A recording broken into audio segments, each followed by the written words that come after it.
Good morning or afternoon, whichever the case may be for you. This is, what is this, August 25th, and we are in Numbers 32, just the one chapter, Numbers 32. And this lesson is really about how to appeal to authority in a godly manner. Many of you are people watchers, and I guess even through the internet, we can see a lot of examples of people behaving badly. I've seen a lot of videos of traffic stops where the policeman goes up and is being very polite, and next thing you know, the person that he's trying to deal with just gets very belligerent, hates the cops, yelling and screaming, and next thing you know, they're in handcuffs, pitching a fit. And that's not the way that we are to act. And so I've got a little video I want to pass on to you. All right, this little clip I want to show you is just an example of two people, and one of them is behaving correctly, and one is not behaving correctly. And we're going to talk about that. So watch this. Colleen has been called to gate B15. Seems one of the passengers hasn't been on his best behavior. Okay, who's the one who keeps screaming and swearing? Okay, okay. Step back, sir, right now. No. Step back now. Okay, I'm going to tell you one time that that is not appropriate and it's not acceptable. Then okay? be professional. Okay. Be professional. Sir, I will be as professional with you as you are with me. To stand there and scream and swear at these people is not acceptable. 4 o'clock, I've been here. Okay. Don't tell me the guy behind me is more important than me. Please don't tell me that. I'm not telling you anything, sir. What I'm telling you is that your demeanor right now with these employees is not acceptable. Oh, say anything to them and they get pissed? Okay, step back, sir, and I'll find out Then what's let's talk. going on, and Let's then we talk. will talk Let's talk. professionally, okay? But you will not keep screaming and swearing. Oh, screaming. That's Okay. cool. I didn't say a word enough. Step back. Once again, if you were trying to go on flight 1273, service to St. Louis, that flight is now full. Okay, Mr. Gutweiler, this flight is full. You're going to have to go to B18 if you'd like to try to get on that list. Try. You're going to try to get on that flight? Yes, sir. If your demeanor is the same at that gate, I will deny you boarding. There is no reason for you to treat the employees that way. You cannot behave at the next gate the way that you have just behaved. But you have the right to do this to me? Sir, I'm sorry. In a flight? Sir, I'm sorry you're frustrated, and I'm sorry that the weather has inconvenienced so many. Has actually been given a seat on a flight to St. Louis. Even after my conversation with him, he's come down to the next gate and actually done the same thing to the ladies at the gate here. So I really think that it's best that he not travel tonight. Passenger William Duttweiler, please ring your flight attendant call button. Passenger William Duttweiler. Sir, your ticket has been refunded. Your behavior continued at the next gate, and there was no reason for it. I can't wanna allow go you to home. I understand that, sir. So You does don't everyone understand else. nothing. Sir, I've refunded your ticket. I've refunded your ticket, sir. I'm sorry. You will not travel with us tonight. You cannot treat the employees Treat that way. who? Sir, your ticket has been I refunded. went on this plane. Sir? How did it bother anybody? You're Refunded. being a jerk about this. I'm denying you boarding, sir. Your behavior at those two gates was not acceptable. I cannot allow you to travel. I'm sorry. You will not travel tonight. I'm sorry. Bill's now going to have to drive home. Wow. Yeah. Simple, everyday life happenstance that we see things like that, perhaps, where there's a choice that people make of how they want to behave. It may be in traffic, road rage, shopping centers, but there's a way to appeal to authority. The lady from the airline was an authority, and he said, "Do you have the right to do this?" Well, yes, she did. But he was not appealing to the one in authority in a Christ-like or godly manner. So after the Numbers 31 record of the need for total obedience to Yahweh's commands, this is what we saw last week. What did we see last time? Moses was instructed to go to war with the Midianites, wipe them out. They were the root cause of all the sexual sinfulness and worship of idols and Baal Peor was going on in Israel. And they were commanded to just to wipe them all out. And they didn't follow his armies didn't follow the commands exactly, and they had to understand that the Father has a requirement for total obedience to him. And so we see in this next chapter a great example of how to appeal to one in authority and yet maintain unity in the body. Now, the children of Reuben and the children of Gad, these are the two tribes that we're talking about. And they were ended up in the northern kingdom when the Israel later on divided, but they were two tribes that had a great multitude of cattle. Some of these tribes, maybe they were more farmers or teachers or different occupations, generally speaking. They were probably all pretty much agrarian, but it seemed that the children of Reuben and Gad had more responsibility with animals, with cattle. And I got to thinking about this. Well, how did they end up with so many of the cattle? They when they came out of Egypt, they brought a lot of animals with them. But remember, in this battle that they just fought, and other battles, they've been 40 years in the wilderness. This was from last week. The booty being the rest of the prey, which the men of war had caught, 675,000 sheep, almost 750,000 sheep, uh, beeves, cattle, 72,000, and donkeys, 61,000. So it's somehow or another, Reuben and Gad probably ended up with a lot of those cattle. Well, they were already in that land, and you know, rather than drive all these sheep and cattle and donkeys and everything across the Jordan River, they wanted to know if they could just stay on the east side of Jordan. So here they are, Reuben and Gad, going before Moses. And when they saw the land of Jazer, the land of Gilead, that behold, the place was a place for cattle, the children of Gad and the children of Reuben came and spoke to Moses and to Eleazar the priest and unto the princes of the congregation said, and they named all these these princes of the congregation. Even the country which Yahweh smote before the congregation of Israel, it's a land for cattle, and thy servants have cattle. We've got lots of cattle. Wherefore, said they, if we have found grace in thy sight, let this land be given unto thy servants for a possession, and bring us not over Jordan. So this is where they were talking about. The children of Israel first went up around this area. Kadesh Barnea sent 12 spies in. 10 of them gave a bad report. 2 of them, Joshua and Caleb, gave a good report. And so they wandered south for 40 years. They come back up in this land. They scoot around here and they defeat the Moabites, the Midianites, and they're right up here ready to cross over Jordan. They're going to be fighting the Battle of Jericho. And this is where all this takes place with Gad and Reuben. And Moses said to the children of Gad and to the children of Reuben, shall your brethren, go to war, and shall ye just sit here?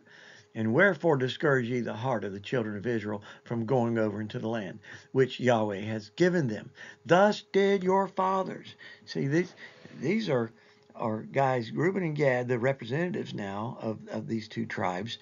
They were most likely are just the children of those who came out of Egypt. That whole generation has died off, except for Joshua and Caleb, Moses, and Aaron. Well, Aaron's just died recently, I think, in our ongoing story. But he's saying, you're doing like what your fathers did when I sent them from Kadesh Barnea to see the land. And when they went up into the valley of Eshcol and saw the land, they discouraged the heart of the children of Israel that they should not go into the land which Yahweh had given him. See, Moses is incredulous at this thought that they would not go with all 12 tribes. He is saying that they aren't being much different from those that gave a bad report, which caused 40 years of wandering. Even though Gad and Reuben would be in the promised land, they still would be in the promised land if they stayed on the east side of Jordan. There was something about crossing over into the land of the Canaanites that Moses uh, felt and believed that the father was, because he wasn't going to be allowed to go over with them. It was just, there was an assumption there. Yes, they were all going over, crossing Jordan into the promised land, that they were going to have to defeat the Canaanites. And he said, this is what your fathers did. Now, Moses gives Reuben and Gad a refresher course on the history of what happened with the 10 spies who gave an evil report. Moses is fearful that Yahweh may send punishment to all 12 tribes who do not cross over and take the land. So he continues giving them a refresher course in history. And he tells them, remember, well, you may not remember because you were just either a little child or you weren't born yet, that Yahweh's anger was kindled. And he swore, saying, surely none of the men that came up out of Egypt from 20 years old and upward shall see the land which I swear unto Abraham, unto Isaac and Jacob, because they have not wholly, completely followed me, except Caleb and Joshua. And Yahweh's anger was kindled against Israel, and he made them wander in the wilderness 40 years until all the generation that had done evil in the sight of Yahweh was consumed. They either died a natural death or they were consumed. They were plagues. There was several times, at least one time, the earth opened up and swallowed those that were disobedient in Korah's rebellion. And he says, and behold, ye are risen up in your father's stead. You're going in your father's footsteps. An increase of sinful men to augment yet the fierce anger of Yahweh toward Israel. For if ye turn away from after him, he will yet again leave them in the wilderness, and ye shall destroy all this people. Can you imagine? Moses' greatest concern was that if Gad, Reuben, and half of Manasseh, which ends up later we see that they got land up there, if they refuse to go over into the land of Canaan, then perhaps Yah is going to send them out in the wilderness again. You can just imagine. But Moses is about 120 years old, and they've wandered for 40 years, and here they are on the precipice of going into the land before he knows he's going to die. And just the thought of these two guys, they're going to unravel the whole thing, and they're going to be sent out into the wilderness for what, another 40 years? He doesn't know what the Father would do. And they came near to him, and they said, they did a little research, and they had their case built. We will build sheepfolds here for our cattle, and cities for our little ones. But we ourselves will go ready armed before the children of Israel, until we have brought them unto their place. And our little ones shall dwell in the fenced cities because of the inhabitants of the land. Now, so they're stating in cases, they've thought about this. They plan, no, we're not going to desert our brothers, and we're very supportive. But this is what we would like to appeal to authority to do. And it may be worth noting here that they mention care for the sheep ahead of care for the children, because you see a little later on when Moses concedes to this, he tells them, yes, okay, well, you will make cities for your children and then fences for your sheep.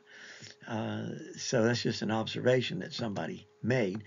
But they lay out their case. We will not return to our houses until the children of Israel have inherited every man his inheritance. For we will not inherit with them on yonder side of Jordan or forward, because our inheritance is fallen to us on this side Jordan eastward. So we would be content to stay here with our cattle. And Moses said to them, well, if you will do, see, they weren't swearing and screaming and pitching a fit. If you will do this thing, if you will go armed before Yahweh to war, and will go all of you armed over Jordan before Yahweh, until he hath driven out his enemies from before him, and the land be subdued before Yahweh, then afterward ye shall return, and be guiltless before Yahweh and before Israel, and this land shall be your possession before Yahweh. Then he adds this word that we're more familiar with this. But if you will not do so, behold, ye have sinned against Yahweh, and be sure your sin will find you out. That's a good word for us. We hear that, a parent may say to their child, okay, if you don't do what you promised, if you go where you said you're going to go, if you don't do what you said you're going to do, if you sin, if you don't do this, you better be sure I'm going to find out about it. be sure your sin will find you out. And people may think they can keep their sin hidden from their father or mother or brothers and sisters or even people at church. But to be sure, you cannot hide your sin from God the Father, Yehovah, Yahweh. Another thing I'd like to point out here is they stated their case saying what they would do, and Moses turned right around and reverbalized it to them. This is a very good practice when you get into a discussion with someone that you repeat what you are understanding that they said, because maybe they meant to say something one way and you didn't hear it. It's always good to repeat verbally back to them what you understand that they're saying. That's just kind of like a rule in counseling. And this is what ended up. You get Reuben and Gad and the half tribe of Manasseh on this side of the Jordan River. This is what eventually will happen after they go in and fight Jericho. They're going to leave their cattle and build cities for their families there. That's what Moses says right here. Build you cities for your little ones and folds for your sheep. Do it in that order. And do that which hath proceeded out of your mouth. This is what Yahushua said, remember? And let your yes be yes and your no be no. You don't need anything further than just do what you say you're going to do.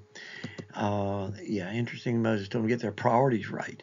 And the children of Gad and the children of Reuben spake to Moses, saying, Thy servants will do as my Lord commandeth. Notice my Lord with a little L. That's a like saying sir or my master or leader. It's a term of respect. Yes, my Lord, and but it's not the Lord. And so that's why I think it's better to get into a practice when you see capital Lord, know that that is in the Hebrew writing. It's Yod He Vav He. It's Yahweh, Yehovah, Yahweh. However you want to pronounce it or understand that you should pronounce it, but his name is not Lord, because Satan is also called Lord, Lord of the Flies. Beelzebub. Our little ones, our wives, our flocks, and all our cattle shall be there in the cities of Gilead. Notice that they're going to be in the cities of Gilead. Well, Manasseh, we learn a little bit later, they go and defeat the Gilead people that were still dangerous towards the children of Israel, and that's why Moses allowed half tribe of Manasseh to stay over there in Gilead, where they conquered the people, the evil people of Gilead. But thy servants will pass over, every man armed for war, before Yahweh to battle, as my Lord saith. So concerning them, Moses commanded Eleazar the priest and Joshua the son of Nun and the chief fathers of the tribes of the children of Israel. So he kind of like made a declaration is what he did here, and made sure everybody understands what's going on here, so you won't get upset when these guys they go to war, but they're not bringing all their cattle to move in. And Moses said unto them, If the children of Gad and the children of Reuben will pass over with you in Jordan, every man armed to battle before Yahweh, and the land shall be subdued before you, then ye shall give them the land of Gilead for possession. They're going to get that land east of Jordan. But he adds this. This is interesting to me. If they will not pass over with you armed, if they don't do what they said they were going to do, they shall have possessions among you in the land of Canaan. That sounds like, well, that wouldn't be fair. If they don't go with you to fight, why should they have any possession of land? It's just interesting that if Gad and Reuben do not cross over to fight, they will have to settle for having land in Canaan. Moses is not going to cut off an entire tribe of Israel, or tribes, Reuben and Gad, Reuben or Gad. That shows right there the mercy of the Father, that his desire is to maintain unity in the children, be faithful to Abraham, Isaac, and Jacob, the promise he made of the descendants being like the sands of the sea and the stars of the sky, that his people will be one, united. And later on, when the 12 tribes have a division among them, when they do get in the land, but there comes a division, and there's the northern kingdom and the southern kingdom. That had to break the Father's heart, and that has not been resolved. but it will be. Look at the prophecies in Ezekiel. Take a stick and write on it Ephraim, which stands for the northern 10 lost tribes that were taken by the Assyrians, and write on the other stick Judah, which represents the southern kingdom, which is Judah and Benjamin and some Levites. Hold them in your hand, the two sticks shall be one. See, that prophecy has not come true again, but it will when he comes to set up his earthly kingdom, and the tribes will be brought back from the north, south, east, and west. We've been dispersed all over the world, but that prophecy is going to come true. And the children of Gad and the children of Reuben answered, saying, As Yahweh hath said unto thy servants, so will we do. They said, Yes, we will be true to our word. We will pass over armed before Yahweh in the land of Canaan, and the possession of our inheritance will be on that side of the Jordan, will be ours, on the east side. And Moses gave unto them, even to the children of Gad, and to the children of Reuben, and unto the half the tribe of Manasseh. See, the half of the tribe of Manasseh was given this land also after Manasseh defeated the city Gilead on the east side of the Jordan. That's where Gad and Reuben said they were going to set up, and protect all of their people. Well, Manasseh went and defeated what enemies were left in that area, so they were given the ability to stay over there if they wanted to, and half of them did. And so, and the children of Gad built Dibon. I've highlighted several of these cities. Why did I do that? Because these are cities that Gad rebuilt. They were cities that Israel had defeated. And so these four that are mentioned here are four. See, this is from verse 3 back in chapter 32, that these are the places that they defeated. Of all those names we read earlier, I just kind of skimmed over those. Those are the names of the cities they defeated. Well, you see four of these that Gad went and rebuilt. Now, some of these other names are probably names that they built from scratch, or they established themselves. And the same thing happened with Reuben. Reuben rebuilt the cities that Israel had defeated from verse 3, Heshbon and Nebo, and then added some of their own cities. So they were getting well established on that side. And the children of Machir, the son of Manasseh, went to Gilead and took it. See, that's where that's why Moses gave the Manasseh that area of Gilead as well. Now, to summarize this, of course, we saw the lesson, the life lesson. You can see this every day. You don't have to go on the internet. Sometimes you see people behaving badly in the grocery store and road rage, or at school, or young people at work. You can even see this within churches where people get disputes among themselves, and some people start acting ugly. So perhaps this story can reassure and illustrate that the people of Yahweh can be in a different geographic locations, not just on one side or the other of the Jordan River, but they can be in complete locations around the world. They can have different cultures and occupations. They may not all agree on where their place in the body should be, but when it comes to answering the question, who is on the Lord's side? See, that's what Moses asked the children of Israel when he came down from the Mount Sinai with the Ten Commandments, and they were worshiping the golden calf. And he drew a line in the sand. Okay, who's on the Lord's side? Who wants to be found faithful? The true children of Israel, Yah's covenant people, will stand together against our common enemy, Hasatan. That's why, things like Promise Keepers, I used to love to go. It didn't matter whether you're Presbyterian, Lutheran, or whatever.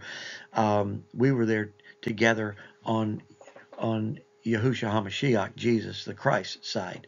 Jesus was the uniting factor for all of our differences amongst denominations. And there's so many denominations needlessly having such divisions when the scriptures are so clear, but we are human beings and we have our divisions. But are we on his side? That shall be shown and revealed on the day of judgment. Moses reminded Gad and Reuben how Yahweh was angry with the 10 spies who gave an evil report. But there's no record here that Yahweh was angry because they wanted to keep the land east of the Jordan. It's not like, no, you can't have that land. Well, it was part of the promised land, all the way from the Nile to the river Euphrates. this story just illustrates that Moses was not the dictator of the tribe. He was strong. He went to the Father to get his leadership and his answers. But he was not unwilling to listen and make some concessions. Now, if Reuben and Gad had acted like that man in the airport, I dare say Moses would have been firm and said, no, no, no, no. You're going to suffer the consequences if you disobey. The point is, you can appeal to authority if done in a godly manner. You know, if that man in the airport, if he'd been loving and did everything in love and spoke kindly, and maybe seemed a little pitiful, so they might have felt sorry for him, that airline employee, she might have bent over backwards to make sure that man got home that night on an airplane. But no, his ungodly behavior, which was so unchristlike and so of the world and so me. Don't say that anybody's more important than me. Moses was strong, but he's not unwilling to listen, make some concessions. But you can appeal to authority if done in a godly manner and find a satisfactory solution to your differences within the body. That's how we are to behave. And I want to end with this song. It's called Do Everything in Love. I just kind of stumbled on this. I love this song. I can't remember not sure who does it. But it's based on 1 Corinthians 16:14. Let all that you do be done with love. May we be that kind of example as we go about our business, that people see us not being rude and going out of our way to take up for the underdog, and just being polite and kind and sharing the love of Christ. People may say, wow, I can't believe you didn't lose your temper when that guy did for you. How did you maintain your composure? There's an open door. I'll tell you why. It's because the love of God is in my heart. And if he can forgive me for all that I've done against him, I can forgive that person. It's that kind of lifestyle we want to live and display. So, bless you this week. And this week, until we meet again, do everything in love.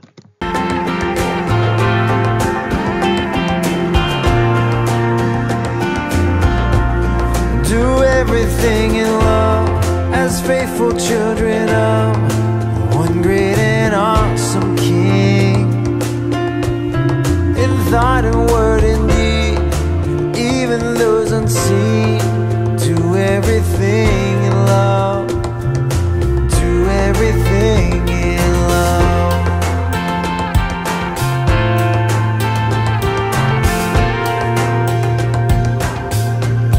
No higher call, give our all. Do everything in love. Everything we can bring, do everything in love. Christ, a perfect example of a life defined by love. Do everything in love as faithful children of one great and awesome King. In thought and word and deed, even those unseen.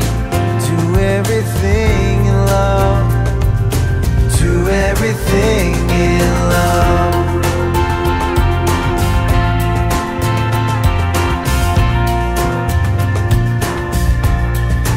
What could be if we lived free, did everything in love? Greater still, to form our will, do everything in love. Christ, our perfect example of a life defined by love. Do everything in love as faithful children of one great and awesome King. In thought and word and deed, even those unseen. Do everything in love. Do everything in love as faithful children of